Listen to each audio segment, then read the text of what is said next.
ಸಹಜ ಸ್ಥಿತಿಯತ್ತ ಮರಳುತ್ತಾ ಇರುವಂತಹ ಜಮ್ಮು ಕಾಶ್ಮೀರ, ಪಂಜಾಬ್, ಗುಜರಾತ್, ರಾಜಸ್ಥಾನ ಗಡಿಯಲ್ಲಿ ಈಗ ಕಟ್ಟೆಚ್ಚರ ವಹಿಸಲಾಗಿದೆ. ಅಮೃತಸರದಲ್ಲಿ ಬ್ಲಾಕ್ಔಟ್ ತೆರವುಗೊಳಿಸಿದ ಸೇನೆ. ರಾತ್ರಿಯ ವೇಳೆ ಯಾವುದೇ ಗುಂಡಿನ ಚಕಮಕಿ ನಡೆದಿಲ್ಲ. ಪಾಕ್ ಗಡಿಯ ಉದ್ದಕ್ಕೂ ಭಾರತೀಯ ಸೇನಾ ಪಡೆ ಕಟ್ಟೆಚ್ಚರವನ್ನ ವಹಿಸಿದೆ. ಗಡಿಯಲ್ಲಿ air defence system high alert ಆಗಿದೆ. ಸದ್ಯ ಸಹಜ ಸ್ಥಿತಿಯತ್ತ ಮರಳುತ್ತಾ ಇದೆ ಜಮ್ಮು ಕಾಶ್ಮೀರ, ಪಂಜಾಬ್, ಗುಜರಾತ್, ರಾಜಸ್ಥಾನ ಗಡಿ.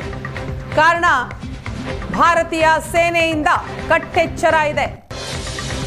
ನಿನ್ನೆ 5 ಗಂಟೆಗೆ, ಸಂಜೆ 5 ಗಂಟೆಗೆ ಕದನ ವಿರಾಮ ಘೋಷಣೆಯಾದ ನಂತರ ಕೇವಲ 3 ಗಂಟೆಯಲ್ಲಿಯೇ ಅದನ್ನ ಉಲ್ಲಂಘನೆ ಮಾಡಿದೆ ಪಾಕಿಸ್ತಾನ. ಭಾರತದ ಮೇಲೆ ಮತ್ತೆ ಡ್ರೋನ್ ದಾಳಿಯನ್ನ ನಡೆಸಿದೆ. ಇದಕ್ಕೆ ತಕ್ಕ ಉತ್ತರವನ್ನ ಭಾರತೀಯ ಸೇನೆ ನೀಡಿದೆ. ಈಗ ಹೈ ಅಲರ್ಟ್, ಸಹಜ ಸ್ಥಿತಿಯತ್ತ ಮರಳುತ್ತಾ ಇದೆ ಜಮ್ಮು ಕಾಶ್ಮೀರ. ಭಾರತದ ಗಡಿಯಲ್ಲಿ ಕಟ್ಟೆಚ್ಚರ ವಹಿಸಲಾಗಿದೆ. ಭಾರತೀಯ ಸೇನೆ ಸನ್ನದ್ಧಗೊಂಡಿದೆ.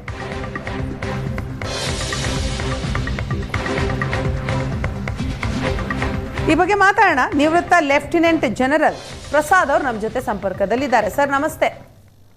ನಮಸ್ತೆ ಸರ್, ನಿನ್ನೆ ಸಂಜೆ 5 ಗಂಟೆಗೆ ಕದನ ವಿರಾಮ ಘೋಷಣೆ ಆಗುತ್ತೆ ಸರ್.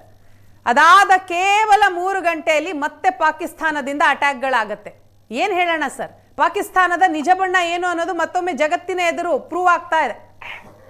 ನೋಡಿ, ಅವರ ಮುಖವಾಡ ನಮಗೆ ಗೊತ್ತಾಗಿದೆ. ಈ ಮುಖವಾಡ ನಮಗೆ ಮೊದಲು ಗೊತ್ತಿತ್ತು. ಹೌದು, ಅವರ ಇತಿಹಾಸವನ್ನೇ ನೀವು ತಿಳಿಸ್ಕೊಂಡಲ್ಲೂ ಕೂಡ ಅವರ ಮುಖವಾಡ ಏನು, ನಾಯಿ ಬಾಲಕ್ಕೆ ನಾವು ಕೊಳವೆ ಹಾಕಿದ್ರೆ ಅದು ಅವರ ಡೊಂಕಾಗೆ ಇರುತ್ತೆ. ಹೌದು, ಅದು ಪಾಕಿಸ್ತಾನದ ಸ್ಥಿತಿ.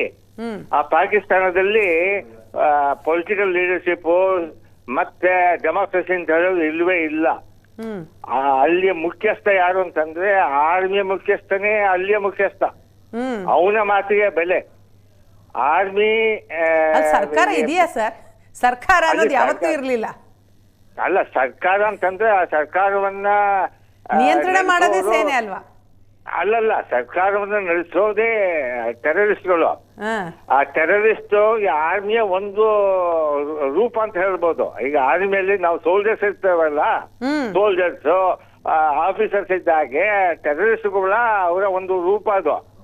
ಅವರು ಯಾವಾಗ್ಲೂ ಅಷ್ಟೇ, ಅವರು ನಮ್ಮ ಜೊತೆಯಲ್ಲಿ ಫೈಟ್ ಮಾಡ್ಬೇಕಾದಾಗ ಅವ್ರು ಟೆರರಿಸ್ಟ್ ಅನ್ನ ಕಳಿಸ್ತಾರೆ. ಅವರು ಹೌದು, ಸೀಸ್ ಫೈರ್ ಅನ್ನ ಉಲ್ಲಂಘನೆ ಮಾಡೋದು ಅಂತಂದ್ರೆ ದಿವಸ ಉಲ್ಲಂಘನೆ ಮಾಡ್ತಾ ಇದ್ದಾರೆ. ಅದು ಲೋಕಲ್ ಲೆವೆಲ್ ನಲ್ಲಿ ಆಗ್ತಾ ಇದೆ, ಅದು ನ್ಯಾಷನಲ್ ಲೆವೆಲ್ ಅಲ್ಲಿ ಆಗ್ತಾ ಇಲ್ಲ. ನಿನ್ನೆ ಅದು ಒಂದು ದೊಡ್ಡ ಪ್ರಮಾಣದಲ್ಲಿ ಆಯ್ತು. ಅದ್ ಯಾಕೆ ಹೇಳ್ತಾ ಇದ್ದೇನೆ ಅಂತಂದ್ರೆ, ನೋಡಿ, ಗುಜರಾತ್ ನಲ್ಲೂ ಸೀಸ್ ಫೈರ್ ವೈಲೇಷನ್ ಆಗಿದೆ, ಕರೆಕ್ಟ್, ಕಾಶ್ಮೀರದಲ್ಲೂ ಆಗಿದೆ, ಪುಂಚ್ ಏರಿಯಾದಲ್ಲೂ ಆಗಿದೆ. ಆಯ್ತಾ, ಅವ್ರು ಪ್ರಯತ್ನ ಪಟ್ಟು ಆ ಸೀಸ್ ಫೈರ್ ವೈಲೇಷನ್ ಬರೀ ಸೋಲ್ಜರ್ಸ್ ಮಾಡಿದ್ದಲ್ಲ, ಅವರ ಡ್ರೋನ್ ಅಟ್ಯಾಕ್ ಆಗಿತ್ತು, ಆಮೇಲೆ ಅದ್ರ ಜೊತೆಲಿ ಶೆಲ್ಲಿಂಗು ಆಯ್ತು, ಎಕ್ಸ್ಪ್ಲೋಷನ್ ಎಲ್ಲ ಆಗಿತ್ತು. ಅದನ್ನ ನಾವು ನಮ್ಮ ಜಾಗೃತ ಸೈನಿಕರು ಅದನ್ನ ಸಕ್ಸೀಡ್ ಆಗದಾಗೆ ಪ್ರಯತ್ನ ಪಟ್ಟು ಸಕ್ಸೀಡ್ ಆಗ್ಲಿಲ್ಲ. ಅದೇ ಕೆಲವು ಸಂದರ್ಭದಲ್ಲಿ ಅವರ ಟೆರರಿಸ್ಟ್ಗಳು ಆರ್ಮಿಯ ಒಂದು ಯೂನಿಫಾರ್ಮ್ ಅನ್ನು ಹಾಕೊಂಡು ಒಳಗೆ ನುಗ್ಗಿದ್ದಾರೆ. ಆಯ್ತಾ, ಸೊ ಅದರ ಅರ್ಥ ಏನು ಅಂತಂದ್ರೆ, ನೋಡಿ, ಅಲ್ಲಿ ಸೀಸ್ ಫೈರ್ ವೈಲೇಷನ್ ಅನ್ನ ಮಾಡಿದ್ದು ಸೈನಿಕರು ಅಷ್ಟೇ, ಮತ್ತೆ ಅದ್ರ ಜೊತೆಗೆ ಟೆರರಿಸ್ಟ್ಗಳು. ಈ ಸೀಸ್ ಫೈರ್ ಉಲ್ಲಂಘನೆ ಆಯ್ತಾ, ಅದಕ್ಕೆ ನಾವು ಯಾಕೆ ಒಪ್ಕೊಂಡ್ರು ಅಂತ ಹೇಳಿದ್ರೆ ಅದು ಒಂದು ಗಂಭೀರ ಪ್ರಶ್ನೆ. ಅದು ಅದಕ್ಕೆ ಉತ್ತರ ನಾವು ಇಮಿಡಿಯೇಟ್ ಆಗಿ ಕೊಡ್ಲಿಕ್ಕೆ ಸಾಧ್ಯ ಇಲ್ಲ. ಯಾವುದಕ್ಕೆ ಸರ್? ಸೀಸ್ ಫೈರ್ ಗ?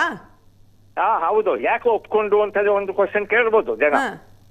ಆಯ್ತಾ, ನಾವು ಪ್ರೆಷರ್ಗೆ ಒಪ್ಕೊಳ್ಳಿಲ್ಲ. ವಿವರ್ ಇನ್ ವಿನ್ ವಿನ್ ಸಿಚುವೇಶನ್. ಕರೆಕ್ಟ್.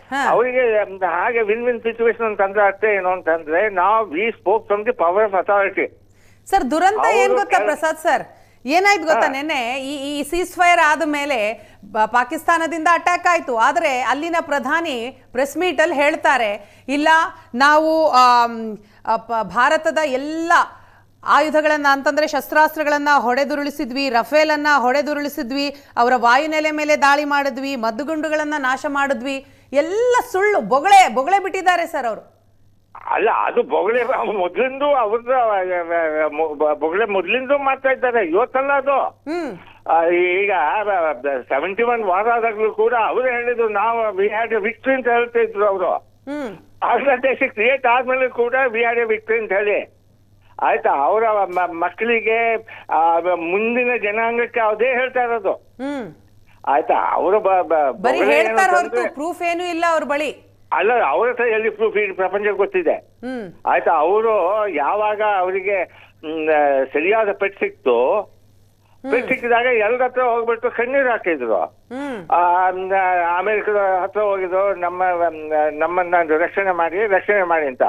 ಇಲ್ಲ, ಅದಕ್ಕೋಸ್ಕರ ಅಲ್ವಾ ಅವರು ಮೊರೆ ಹೋಗಿ ಇದಾದ okay let us try for the peace ಅಂತ ಹೇಳಿ. ಹಾಗೆ ಮೋದಿನ್ ತಂದ್ರೆ ಸುಮ್ನೆ ಸುಲಭೇನು ಒಪ್ಪಲಿಲ್ಲ ಅವನು. 4 ದಿವಸದಲ್ಲಿ ಅವರಿಗೆ ಸರಿಯಾದ ಪಾಠ ಕಲಿಸಿದ್ದಾನೆ ಆಯ್ತಾ. ಮೊದಲನೇ ದಿವಸದಲ್ಲಿ ನಾವು ಅವರ 9 ಟೆರರಿಸ್ಟ್ ಕ್ಯಾಂಪ್ಗಳನ್ನ ಧ್ವಂಸ ಮಾಡಿದ್ದೇವೆ. ನಮ್ಮ ಸಕ್ಸಸ್ 100%. ಅವ್ರು ಎಷ್ಟೋ ಡ್ರೋನ್ಗಳನ್ನ ನಮ್ಮ ಹತ್ರ ಕಳಿಸಿದ್ರು, ಅದ್ರಲ್ಲಿ ಏನಾಯ್ತು, ಅವ್ರು ಏನ್ ಸಕ್ಸಸ್ ಏನು ಆಗಿಲ್ಲ ಆಯ್ತಾ. ಸಿವಿಲಿಯನ್ ಏರ್ ಮೇಲೆ ಏನ್ ಗೊತ್ತಾ ಪ್ರಸಾದ್ ಸರ್, ಕೇವಲ ಪಾಕಿಸ್ತಾನದಿಂದ ದಾಳಿಗಳಾಯ್ತು, ಅದನ್ನ ನಾವು ವಿಫಲಗೊಳಿಸಿದೀವಿ ಅಷ್ಟೇ. ಭಾರತ ಏನಾದ್ರೂ ನಿಜಕ್ಕೂ ಟಾರ್ಗೆಟ್ ಮಾಡ್ಕೊಂಡು ಹೊಡೆದಿದ್ದೆ ಆದ್ರೆ ಬಹುಶಃ ಪಾಕಿಸ್ತಾನ ಎಷ್ಟೊತ್ತಿಗೆ ಇರ್ತಿರ್ಲಿಲ್ಲ ಅನ್ಸುತ್ತೆ.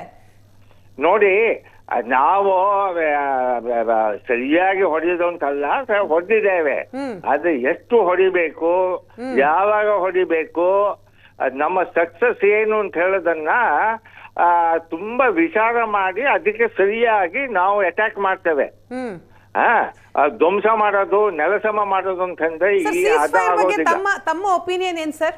ಆಗಿದ್ದು ಒಳ್ಳೇದಾಯ್ತಾ, ಆಗಬಾರ್ದಾಗಿ? ನೋಡಿ, ಸೀಸ್ ಫೈರ್ ಆದದ್ದು ಒಂದು ರೀತಿಯಲ್ಲಿ ಒಳ್ಳೆ. ಇವಾಗ ಪಾಕಿಸ್ತಾನದ ಬಗ್ಗೆ ಇಡೀ ಪ್ರಪಂಚಕ್ಕೆ ಗೊತ್ತಾಗಿದೆ. ಅವರ ನಿಯತ್ತು ಏನು, ಅವರಲ್ಲಿ ಏನೋ ನಿಯಮವಿದೆಯಾ, ಅವ್ರು ಎಂಥ ದೇಶ ಅಂತ ಹೇಳಿ ಅದು ಜನರಿಗೆ ಮೊದಲೇ ಗೊತ್ತಿತ್ತು ಆಯ್ತಾ. ಅವರಿಗೆ ಒಂದು ಕವರ್ಟ್ ಪ್ಲಾನ್ ಇದೆ, ಅದು ನಮಗೆ ಗೊತ್ತಿರ್ಬೋದು. ಆದ್ರೆ ನಾವು ಪ್ರೆಸಿಡೆಂಟ್ ಟ್ರಂಪ್ ಹೇಳಿದ, ಸ್ವಲ್ಪ ಬೇರೆಯವ್ರಲ್ಲಿ ನಮ್ಮನ್ನು ರಿಕ್ವೆಸ್ಟ್ ಮಾಡಿದ್ರು, ಓಕೆ ನೋ ಪ್ರಾಬ್ಲಮ್ ಆಯ್ತಾ. ನಾವು ಹೋಗ್ತೇವೆ, ನಮ್ಮ ಷರತ್ತುಗಳು ಇರುತ್ತೆ, ಆ ಷರತ್ತನ್ನ ನಾವು ಪಬ್ಲಿಕ್ ಮಾಡೋದಿಲ್ಲ ಮುಂದೆ. ಆದ್ರೆ ಮುಖ್ಯವಾಗಿ ಗಮನಿಸುವ ಒಂದು ವಿಷಯ ಏನು ಅಂತಂದ್ರೆ, ನಾಳೆ ನಮ್ಮ ದೇಶದ ಒಳಗಡೆ ಏನಾದ್ರೂ ಟೆರರಿಸ್ಟ್ ಅಟ್ಯಾಕ್ ಆದಲ್ಲಿ ಆ ಟೆರರಿಸ್ಟ್ ಅಟ್ಯಾಕ್ ನಾವು ಪ್ರೂವ್ ಮಾಡೋ ಅಗತ್ಯ ಇಲ್ಲ, ಇದು ಟೆರರಿಸ್ಟ್ ಮಾಡಿದ್ದು ಅಂತ ಹೇಳಿ ಆಯ್ತಾ. ಮೊದ್ಲೆಲ್ಲ ಅವ್ರು ನಮ್ಮ ಹತ್ರ ಕೇಳ್ತಾ ಇದ್ರು, ಪ್ರೂಫ್ ಕೊಡಿ. ಪ್ರೂಫ್ ಕೊಟ್ರು ನಂಬಿರ್ಲಿಲ್ಲ. ಅಲ್ಲ, ನಂಬದೇನು, ಕಳ್ಳನಿಗೆ ಏನ್ ಪ್ರೂಫ್ ಕೊಡೋದು? ಅವ್ರು ಕಳ್ಳರು, ಅವ್ರು ದುಷ್ಟರು ಆಯ್ತಾ, ಅವರು ಆತಂಕವಾದಿಗಳು, ಅವ್ರಿಗೇನ್ ಪ್ರೂಫ್ ಕೊಡೋದು ನಾವು? ಇವಾಗ ಇಸ್ರೇಲ್ ಪಾಲಿಸಿ ಏನು ನಿಮಗೂ ಗೊತ್ತಿದೆ, ಪ್ರೂಫ್ ಏನು ಕೊಡೋದಿಲ್ಲ, ಅಟ್ಯಾಕ್ ಮಾಡ್ತಾರೆ ಆಯ್ತಾ.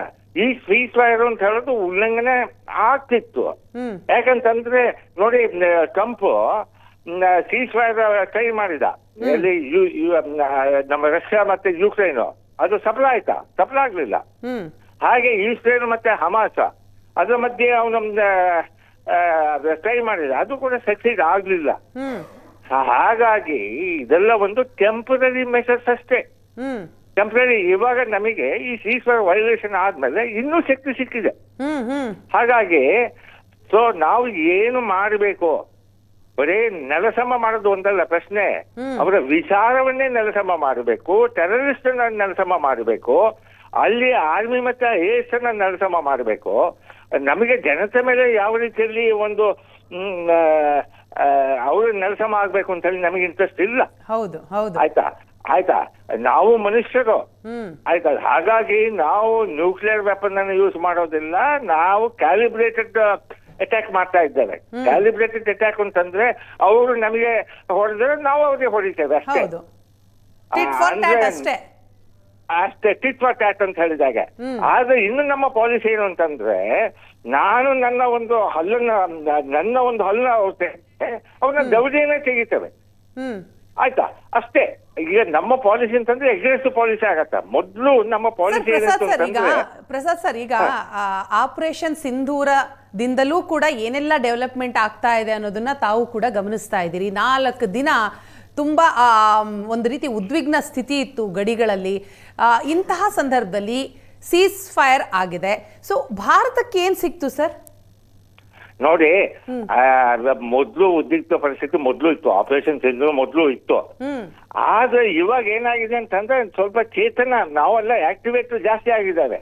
ಈಗ ಮೊಬಿಲೈಸೇಷನ್ ಆಗಿದೆ. ನಮ್ಮ ಸೈನ್ಯ 24/7 ತಯಾರಾಗಿದೆ. BSF ತಯಾರಾಗಿದೆ. ಕೋಆರ್ಡಿನೇಷನ್ ಇದೆ. ಆಯ್ತಾ?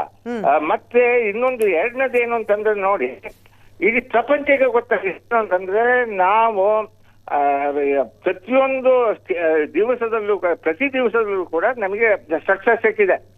ಮೊದಲನೇ ದಿವಸ ನಾವು 9 ಟೆರರಿಸ್ಟ್ ಕ್ಯಾಂಪ್ಗಳನ್ನ ಅಂದ್ರೆ ನಮ್ಮ ಶಕ್ತಿ ಏನು ಅನ್ನೋದನ್ನ ಜಗತ್ತಿಗೆ ನಾವು ತೋರ್ಸ್ಕೊಟ್ಟಂಗ ಆಯ್ತು ಅಂತೀರಿ? ಅಲ್ಲ, ಅದಕ್ಕೆ ಸಂಶಯವೇ ಇಲ್ಲ.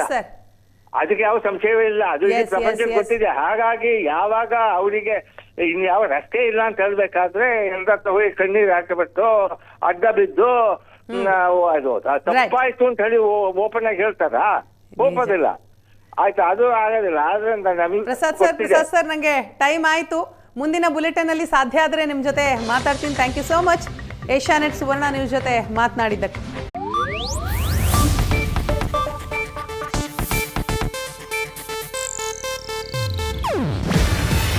ಇದು ಏಷ್ಯಾನೆಟ್ ನ್ಯೂಸ್ ನೆಟ್ವರ್ಕ್ ಪ್ರಸ್ತುತಿ. ನೀವು ನೋಡ್ತಿದ್ದೀರಾ ಏಷ್ಯಾನೆಟ್ ಸುವರ್ಣ ನ್ಯೂಸ್.